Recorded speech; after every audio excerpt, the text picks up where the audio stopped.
नमस्कार, स्वागत है आपका बुलेटिन में। मैं हूं आपके साथ विशाल। खबरों को रुक करेंगे उस पर नजर डालते हैं इस वक्त की हेडलाइंस पर। मुख्यमंत्री त्रिवेंद्र सिंह रावत नैनीताल को दी सौगात। सीएम ने रियल टाइम मॉनिटरिंग डिस्प्ले का किया उद्घाटन।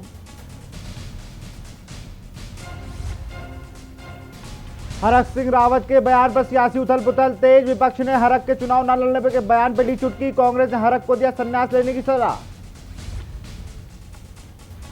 बेरीनाग में आम आदमी पार्टी सम्मेलन का आयोजन। ब्लॉक अध्यक्ष के नेतृत्व में हुआ कार्यक्रम का आयोजन। प्रदेश अध्यक्ष ने लोगों को दिलाई सदस्यता। 16 नवंबर को बंद होगा भगवान केदारनाथ के कपाट। मधमहेश्वर के कपाट 19 नवंबर को होंगे बंद। भगवान तुंगनाथ के कपाट 4 नवंबर को होंगे बंद। केंद्रीय पार्लियामेंट्री बोर्ड को भेजे गए नाम। बीजेपी ने प्रदेश संगठन की ओर से भेजे नाम। एक राज्यसभा सीट पर होने वाले हैं चुनाव। प्रदेश में 2 नवंबर से शुरू होगी 10वीं और 12वीं की कक्षाएं। अधिक छात्र आए तो 2 पालियों में चलेंगी कक्षाएं। आप देख रहे हैं के न्यूज, खबरों का सारथी। अब रुक करते हैं खबरों का। सूबे के मुख्यमंत्री त्रिवेंद्र सिंह रावत निर्धारित कार्यक्रम के तहत सरोवर नगरी नैनीताल पहुंचे, जहां सीएम ने 1 करोड़ की लागत से नैनी झील की संरचना, पानी की गुणवत्ता और इसके अंतर्जलीय संरचनाओं को परीक्षण व झील के पर्यावरण के अनुकूल बनाए रखने के लिए नैनी झील की तलाई संरचना एवं जल की गुणवत्ता को विश्लेषण के लिए लगाए गए रियल टाइम मॉनिटरिंग सेंसर एवं डिस्प्ले स्क्रीन का लोकार्पण किया। बता दें कि रियल टाइम मॉनिटरिंग के लिए लगाए गए उपकरणों से पानी की शुद्धता एलईडी स्क्रीन एवं एसएमएस व ऐप के द्वारा प्रसारित की जाएगी, जिसके माध्यम से स्थानीय लोगों को सहित प्रशासन को 24 घंटे झील में पानी की शुद्धता का पानी पता चलेगा। वहीं इस दौरान मुख्यमंत्री ने नैनीताल में एसटीपी प्लांट लगाने के लिए स्वीकृति प्रदान करते हुए नैनीताल में आने वाले पर्यटकों को बढ़ती संख्या को देखते हुए काठ गोदाम से नैनीताल प्रस्तावित रोपवे को मंजूरी देने का काम किया है। पिछले साल दिसंबर में उसका अध्यक्ष श्रीमती बेला तोलिया जी, मंच पर उपस्थित हमारे अनुसूचित जाति परमादरी श्री त्रिवेंद्र सिंह रावत जी का मैं नैनीताल आगमन पर मंत्री प्रकाश रावत जी हमारे नैनीताल पहला शहर और एक पहली झील है जिसमें आर्टिफिशियल इंटेलिजेंस के माध्यम से यहाँ की जैव विविधता पर नज़र रखी जाएगी और यहाँ की जैव विविधता को संरक्षित करने के लिए आखिर किस तरह के परिवर्तन इसमें आ रहे हैं और उसके लिए क्या करने की आवश्यकता है, तो उसमें सुविधा होगी और तमाम जो पर्यटक दुनिया भर से नैनीताल में आते हैं उनको भी इससे एक सुखद अनुभूति होगी। कांग्रेस प्रदेश प्रभारी देवेंद्र यादव आगामी 27 अक्टूबर से उत्तराखंड के 3 दिवसीय दौरे पर रहेंगे। इस दौरान देवेंद्र यादव की अध्यक्षता में प्रदेश अध्यक्ष प्रीतम सिंह, नेता प्रतिपक्ष इंदिरा हृदयेश, पूर्व सीएम हरीश रावत समेत अन्य पदाधिकारियों के साथ बैठक होगी। तो वहीं दूसरी ओर कांग्रेस प्रदेश अध्यक्ष प्रीतम सिंह ने कई मुद्दों को लेकर सरकार पर निशाना साधा है। किन मुद्दों को लेकर कांग्रेस सरकार को आड़े हाथों लेगी, इसको लेकर के न्यूज इंडिया के संवाददाता अशोक कुमार ने कांग्रेस प्रदेश अध्यक्ष प्रीतम सिंह से खास बातचीत की, आपको दिखाते हैं।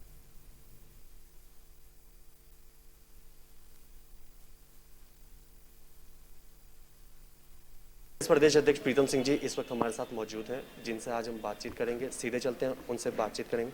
सर, के न्यूज़ इंडिया में आपका स्वागत है। सबसे पहला सवाल, कल से प्रदेश प्रभारी देवेंद्र यादव जी 3 दिवसीय उत्तराखंड दौरे पर हैं। इस दौरान मुलाकात भी करेंगे, बैठकें भी रखी गई हैं, क्या कुछ रहने वाला? देखिए, हमारे जो प्रभारी हैं वो पहली मर्तबा उत्तराखंड की अस्थायी राजधानी देहरादून में जो है आ रहे हैं और 3 दिन का उनका कार्यक्रम है और इन 3 दिनों में वो ब्लॉक अध्यक्ष से लेकर के जो हमारे शीर्ष नेतृत्व है उनसे संवाद स्थापित करेंगे और निश्चित रूप से लोग जो हमारे पदाधिकारी वो अपनी बात कहेंगे, उसके बाद जो है वो अपना मार्गदर्शन देने का काम करेंगे।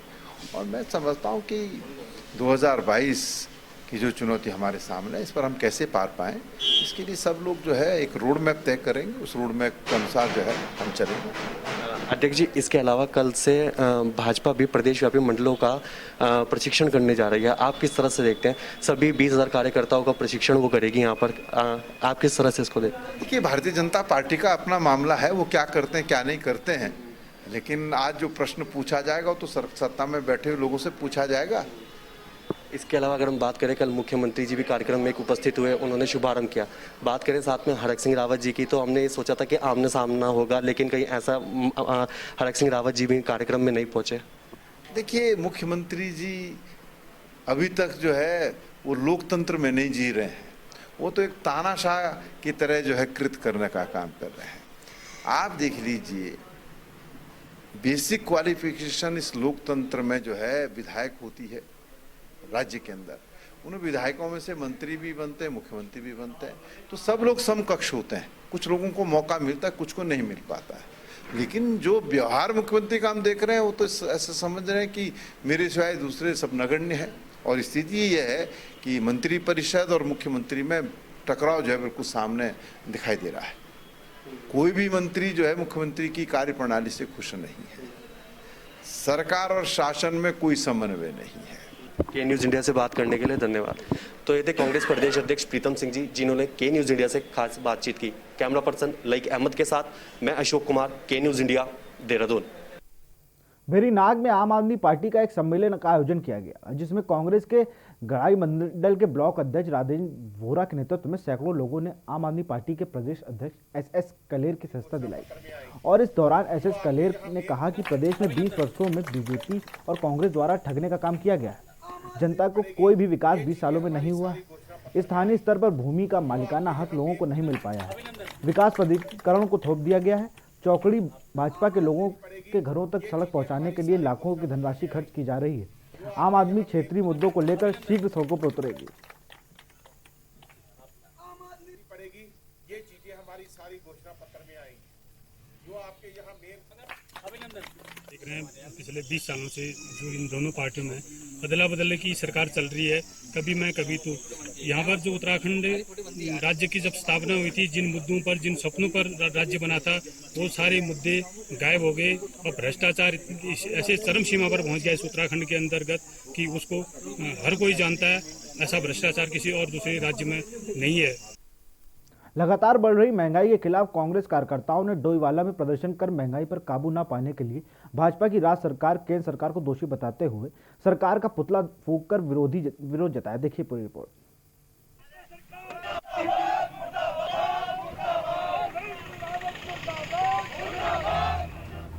त्योहार के चलते बाजार में आलू प्याज के दाम आसमान छू रहे हैं, तो वहीं अन्य सब्जियां भी महंगी हो रही हैं तथा अन्य चीजों की भी महंगाई बढ़ रही है। लेकिन सरकार सब कुछ जानकर भी अनजान बनी हुई है।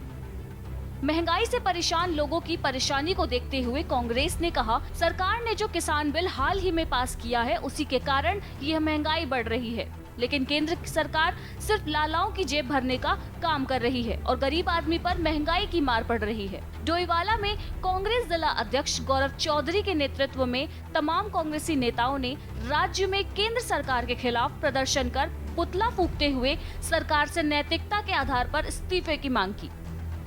आज महंगाई, चाहे वो दालें हो, प्याज हो या कोई भी ऐसी चीज़ जो एक घरेलू उपयोग में काम आती है, तो उनकी महंगाई लगातार, मैं समझता हूँ कि जब से ये किसान अध्यादेश बिल आया है तो उससे लगभग तिगनी होने को आ रही है और सरकार पर कोई फर्क नहीं पड़ रहा। और सबसे बड़ा आज अफसोस इस बात का है, जो हम लोगों के बीच में बताना चाहेंगे कि जब किसान को बीज की आवश्यकता पड़ती है तो वो चीज़ महंगी होती है, और जब किसान उस चीज़ की फसल तैयार करता है और बेचने के लिए जब जाता है तो वो चीज़ सस्ती होती है।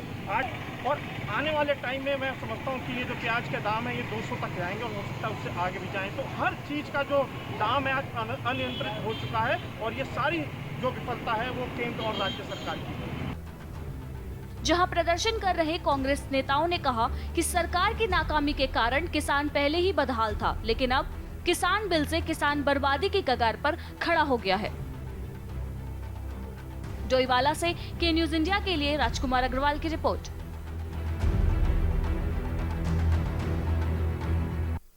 यहां रुकते एक छोटे से ब्रेक के लिए, जल्द हाजिर होंगे।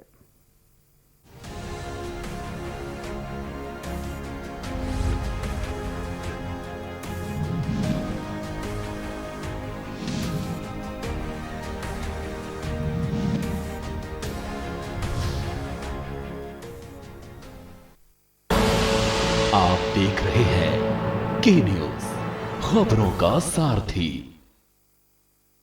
आइए मेरे साथ आप भी संकल्प लें कि हम सभी कोविड-19 के बारे में सतर्क रहेंगे और अपने साथियों को भी इससे सावधान रखेंगे। मेरे साथ आप भी इस घातक विषाणु को रोकने संबंधी सभी आवश्यक सावधानियां बरतने का वचन दीजिए। वचन दीजिए कि आप सदा मास्क पहनेंगे, खासतौर पे सार्वजनिक स्थानों पे, और दूसरों से कम 2 गज की दूरी बनाकर रखेंगे, और अपने हाथों को नियमित रूप से और अच्छी तरह से साबुन और पानी से धोएंगे। और कोविड-19 के लक्षण महसूस होने पर मैं तत्काल चिकित्सा सलाह लूंगा, ऐसा संकल्प लीजिए। मेरे साथ आप भी इस वचन में शामिल हों कि कोविड-19 से जुड़े आचार व्यवहार का पालन करेंगे और दूसरों को भी ऐसा करने के लिए प्रोत्साहित करेंगे। जब तक दवाई नहीं तब तक ढिलाई नहीं। हम एक साथ मिलकर कोविड-19 के खिलाफ इस लड़ाई को जीतेंगे।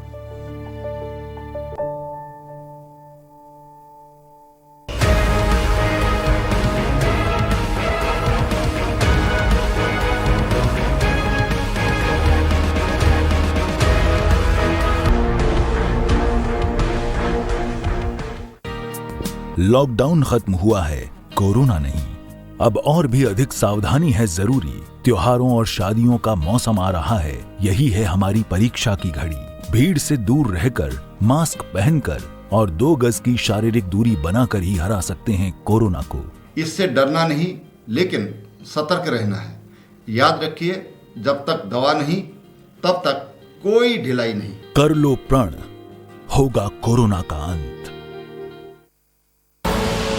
आप देख रहे हैं के न्यूज, खबरों का सारथी।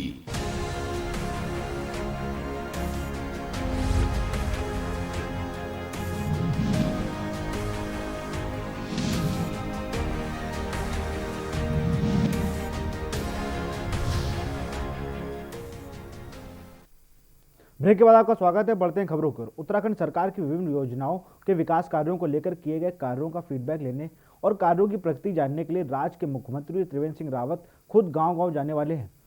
सीएम ने पत्रकारों से बातचीत में कहा कि राज्य के सभी जिलों के कार्यकर्ताओं और अधिकारियों के साथ बैठक और रात्रि विश्राम करने की योजना है, जिससे योजनाओं और विकास कार्यों की जानकारी ली जाएगी। साथ ही राज्य के सभी जिलों में जाकर जनता के फीडबैक लेना और विकास कार्यों के निरीक्षण भी किया जाएगा।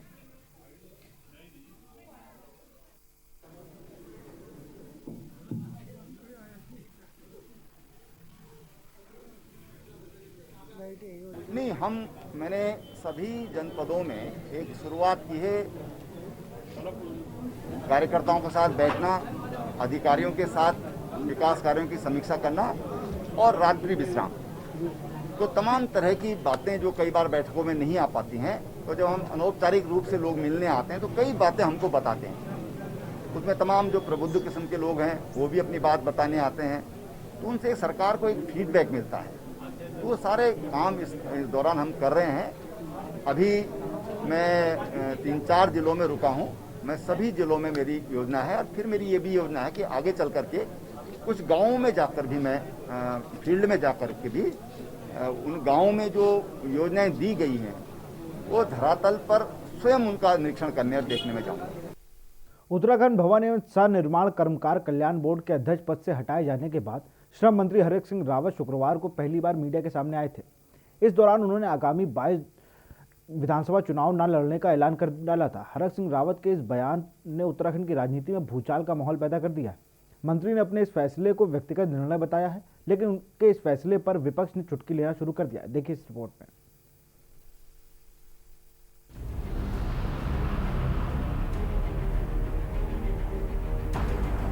2022 में चुनाव एमएलए का।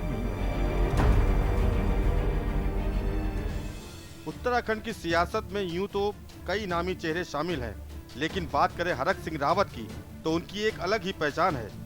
लेकिन हरक सिंह रावत ने मीडिया से बातचीत में अचानक चुनाव न लड़ने का ऐलान कर दिया। अब उन्होंने बयान दिया है तो जाहिर सी बात है कि इसके पीछे जरूर कोई बड़ी वजह रही होगी। वहीं हरक सिंह रावत के इस बयान से भाजपा में उथल पुथल का दौर शुरू हो गया है, जिसको लेकर प्रदेश की भाजपा सरकार का कहना है कि हरक सिंह रावत का निजी फैसला है। वे 2022 के चुनाव नहीं लड़ेंगे, लेकिन उन्होंने राजनीति से संन्यास लेने का निर्णय नहीं लिया है और न ही भाजपा का साथ छोड़ने के बारे में सोचा है। मैंने व्यक्तिगत रूप से निर्णय लिया कि मैं 2022 में चुनाव एमएलए का नहीं लड़ूंगा, और मैं पार्टी हाईकमान के सामने भी, मैंने महामंत्री संगठन अजय जी को भी और पार्टी हाईकमान के सभी लोगों को कहा है कि मैं पार्टी 2022 का चुनाव नहीं लड़ना चाहता हूँ। बात नाराजगी की नहीं है। उन्होंने ये कहा कि नई पीढ़ी को भी स्थान देना मिलना चाहिए, इसलिए मैं नहीं लड़ूंगा। अब ये कह दिया उन्होंने, लेकिन साथ में पीछे ये कहा कि मैं पार्टी का अनुशासित सिपाही हूँ, जो भी पार्टी निर्देश करेगी वो करूंगा। अब पार्टी से अभी बात नहीं हुई है, न तो मुझसे हुई, न मुख्यमंत्री जी से हुई, न संगठन मंत्री जी से हुई। अब बात होगी तो विषय समझ में आएगा। कोई ऐसी कोई बात होगी जिसके कारण कोई नाराजगी की बात हो तो फिर उसको समझ लिया जाएगा। भाजपा 2022 के चुनाव की तैयारी में जुटी है। हरक सिंह रावत ने अपनी अब तक की सियासी पारी में जिस भी विधानसभा से ताल ठोकी उसे ही अपना बना लिया। हरक के चुनाव नहीं लड़ने के ऐलान से कितना फर्क पड़ेगा ये तो आने वाला वक्त ही बताएगा। लेकिन बात करें विपक्ष की तो हरक सिंह रावत के इस बयान से साफ तौर पर विपक्ष चुटकी लेता नजर आ रहा है, जिसको लेकर कांग्रेस पार्टी का कहना है कि हरक सिंह रावत के इस बयान को ज्यादा संवेदनशीलता के साथ नहीं लेना चाहिए। पार्टी का कहना है अगर हरक सिंह रावत का राजनीति से इतना ही मन उठ गया है तो उन्हें संन्यास ले लेना चाहिए। ये पॉलिटिक्स में बयानबाजी चलती रहती है, हम भी तो बयान दे रहे हैं। अगर कोई घटना होती है तो उसमें घटना पे प्रतिक्रिया अपने अपने हिसाब से होती है, अपने अपने हिसाब से आदमी प्रतिक्रिया देता है। तो प्रतिक्रिया इंदिरा जी की हो, मेरी प्रतिक्रिया तो ये है कि जो सज्जन कह रहे हैं मैं चुनाव नहीं लड़ूंगा 2022 में, उन सज्जन ने गंगा जल हाथ में लेके कसम भी तो खाई थी कि धारी देवी की कसम, गंगा मैया की कसम, मुख्यमंत्री की शपथ लूंगा, नहीं तो शपथ ही नहीं लूंगा, और उसके बाद शपथ ली कि नहीं ली। हरक सिंह रावत के इस बयान ने उत्तराखंड की राजनीति में जहां घमासान का माहौल पैदा कर दिया है, तो वहीं प्रदेश में लगातार पैर जमाने की कवायद में जुटी आम आदमी पार्टी ने भी इस पर अपनी बयानबाजी शुरू कर दी है। आपका कहना है कि हरक सिंह रावत सियासत के माहिर खिलाड़ी हैं, ऐसे में वह इतनी आसानी से और यूं ही चुनाव न लड़ने का ऐलान कैसे कर सकते हैं। हालांकि असल बात के लिए कुछ दिन का इंतजार और करना होगा, लेकिन इतना तय है कि हरक के जाने के बाद भाजपा सरकार को बड़ा झटका लगने वाला है।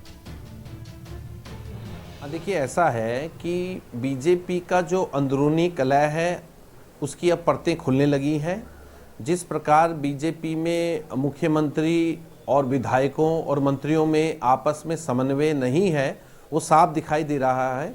अभी पूर्व में बीजेपी के एक मंत्री को पद से हटाया गया है, जिसके चलते वो नाराज हैं, और इस नाराजगी के चलते उन्होंने आज ये कहा है कि वो चुनाव नहीं लड़ना चाहते। तो कहीं ना कहीं ये बीजेपी की अंदरूनी कलह को साफ दिखाई दे रही है। हरक सिंह रावत के बयान को लेकर तर्क वितर्क का दौर चलने लगा है और बयानबाजी सामने आने लगी है। अब देखना यह है कि हरक सिंह रावत के इस बयान के बाद विपक्ष और क्या रणनीति अख्तियार करता है। देहरादून से के न्यूज इंडिया के लिए अशोक कुमार की रिपोर्ट। यहाँ रुकते एक छोटे से ब्रेक के लिए, जल्द हाजिर होंगे।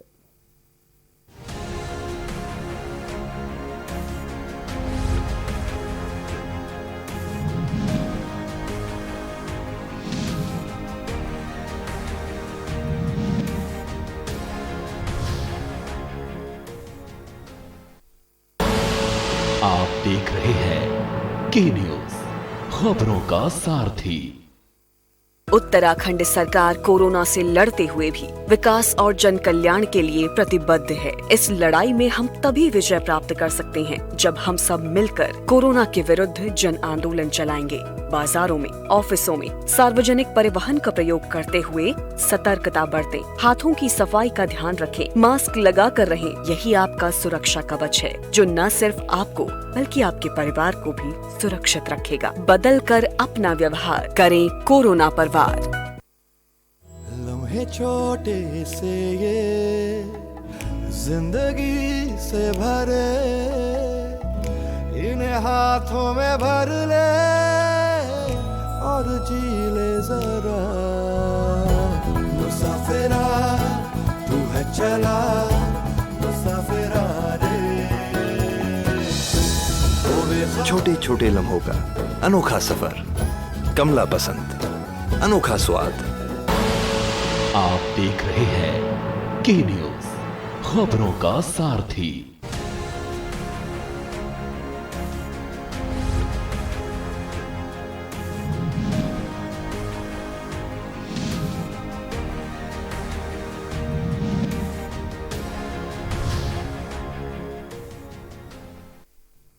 ब्रेक के बाद आपका स्वागत है। रुक करते हैं खबरों का। रुद्रप्रयाग पंच केदार शीतकालीन गद्दी स्थल ओंकारेश्वर मंदिर ऊखीमठ में भगवान केदारनाथ और द्वितीय केदार मदमहेश्वर कपाट में बंद होने की तिथि अब समय घोषित हो गई है।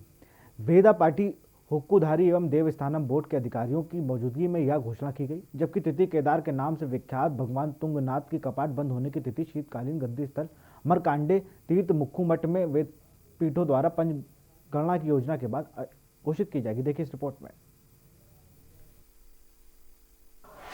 16 नवंबर को बंद होंगे भगवान केदारनाथ के कपाट। प्रातः 8:30 पर किए जाएंगे कपाट बंद। भगवान मदमहेश्वर के कपाट 19 नवंबर को होंगे बंद। सुबह 7:30 में किए जाएंगे कपाट बंद। तृतीय केदार भगवान तुंगनाथ के कपाट 4 नवंबर को होंगे बंद। शीतकालीन गद्दी स्थल ओंकारेश्वर मंदिर में की गई घोषणा। केदारनाथ और मदमहेश्वर के कपाट बंद होने की घोषणा।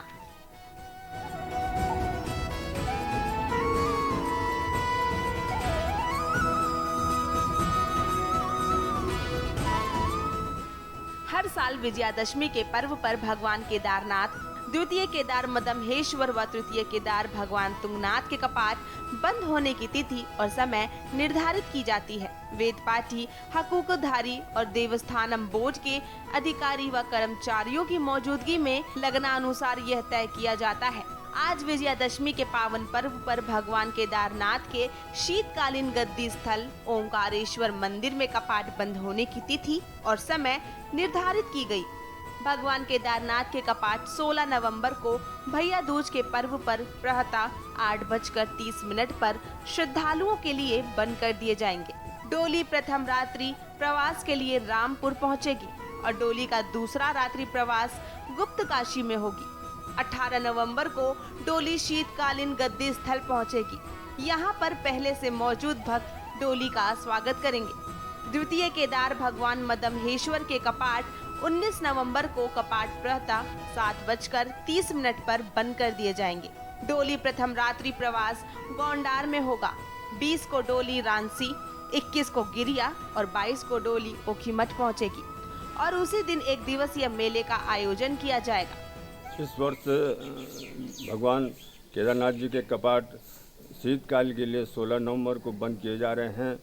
भगवान जी की अब उत्सव चल विग्रह डोली अपने प्रथम पड़ाव में पहले रामपुर आएगी और द्वितीय पड़ाव में भगवान जी की उत्सव डोली गुप्त काशी और तृतीय पड़ाव में भगवान जी की उत्सव डोली अपने शीतकालीन गद्दी स्थल श्री ओंकारेश्वर मंदिर ऊखीमठ में विराजमान होंगी। इसी तरह भगवान अपने सभी भक्तों को आशीष देते हुए यहाँ पे अपने शीतकालीन गद्दी स्थल ऊखीमठ में विराजमान होंगे। इससे पहले यह मेला 3 दिवसीय हुआ करता था, मगर इस वर्ष कोरोना महामारी के कारण मेले को 1 दिवसीय किया गया है। तृतीय केदार के नाम से विख्यात भगवान तुंगनाथ के कपाट बंद होने की तिथि शीतकालीन गद्दी स्थल मार्केंडेय तीर्थ मक्खू मठ में वेद पाठियों द्वारा पंचांग गणना के अनुसार घोषित की गई। भगवान तुंगनाथ के कपाट 4 नवंबर 11:30 पर आम श्रद्धालुओं के लिए बंद कर दिए जाएंगे। रुद्रप्रयाग से के न्यूज के लिए रोहित डिमरी की रिपोर्ट।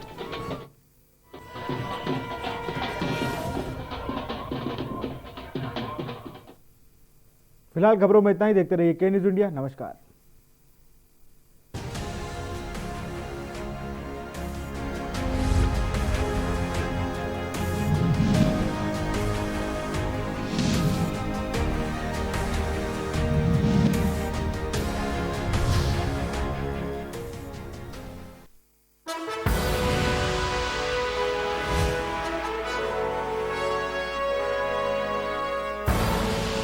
आप देख रहे हैं के न्यूज, खबरों का सारथी। खुदी को आजमाया है तो ये अंदाज आया है, खुदी को आजमाया है तो ये अंदाज आया है। तुम में भी मैं हूं, शुद्ध प्लस पान मसाला। GGS education group, launches 20% discount on academic fee of courses MBA, BBA, BCA, BFSI and GM, D Pharma, B Pharma. Offers best infrastructure, best transport facility, best academic service and best placement service. Register today to avail 20% discount. Call 9971 496 497 or visit the campus Kanpur Lucknow Highway near Unnao. GGS Education Group. और खुशबू में झूम के भाई लेके आए गोल्डी मसाले, खुशबू और स्वाद ऐसा तो रिश्तों में गुस्सा कैसा। घर में आएगी खुशियाँ जब दूध की नदियाँ बहे। अपने पशुओं को दीजिए सेहत से भरपूर मिल्कोमोर पशु आहार। जब पशुओं को मिलेगा मिल्कोमोर पशु आहार तो दूध बहेगा, मुनाफा बढ़ेगा। मिल्कोमोर पशु आहार। मिलेगा हर समस्या का समाधान। विवाह में बाधा, जीवन में वास्तु शास्त्र का प्रभाव, शिक्षा में ग्रह नक्षत्रों का प्रभाव, कारोबार में आने वाली हर बाधा का, जिंदगी में ग्रह नक्षत्रों का प्रभाव, नौकरी में बाधा। देखिए हर समस्या का समाधान live with Acharya Lankesh. Court कचहरी के ना लगे चक्कर, सबसे अधिक यही है बेहतर। लेकिन बढ़ ही जाए पाला तो कहां जाए, क्या करें? घबराए नहीं, अब हर मुश्किल होगी आसान। के न्यूज इंडिया वकील आपका देगा समाधान। कीजिए कॉल, पूछिए अपने सवाल 0512 23900031 और 0512 23900032। वकील आपका हर रविवार दोपहर 3 बजे केवल के न्यूज इंडिया पर।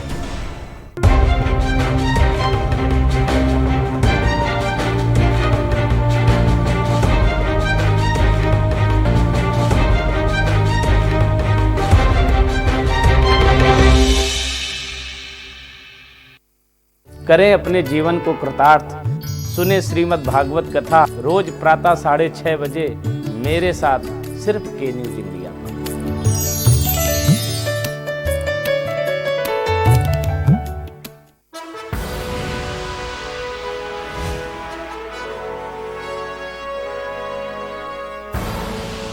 आप देख रहे हैं के न्यूज, खबरों का सारथी।